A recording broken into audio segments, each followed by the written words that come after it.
Certains l'ont surnommé le cimetière des fous de Cadillac.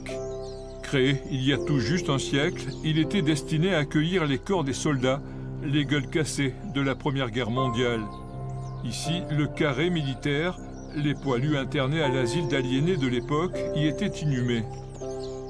Il se trouve que tous les cas les plus difficiles de France, durant la Première Guerre mondiale, ont été rapatriés. Donc il y a plus d'une centaine de poilus qui ont été rapatriés à l'hôpital psychiatrique qui est derrière nous.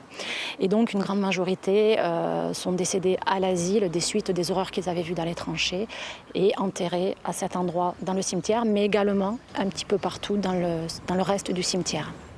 En tout, près de 4500 personnes seraient inhumées dans ce cimetière des oubliés.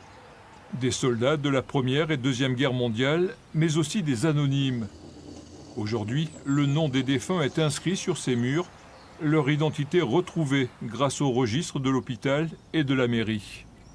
Les âges s'étalent entre 10 ans, le plus jeune, donc un enfant, et 90 ans. Les femmes, elles, c'est entre 22 ans et 100 ans. On avait beaucoup d'artisans, des agriculteurs, beaucoup. Chez les femmes, beaucoup de domestiques, mais aussi des professions libérales, des infirmiers, des médecins. Ce cimetière, c'est aussi l'occasion de raconter de belles histoires. Un monsieur parisien, en faisant les recherches sur la généalogie, a retrouvé un de ses aïeuls qui était passé par Cadillac après avoir fait la Première Guerre mondiale et qui est mort à l'hôpital psychiatrique de Cadillac en 1941. Et il se trouve que nous avons restitué le nom de son aïeul sur le mur du fond. Donc pour nous, c'est vrai que c'est la plus belle des récompenses. Le cimetière aurait pu disparaître, mais la région en a décidé autrement.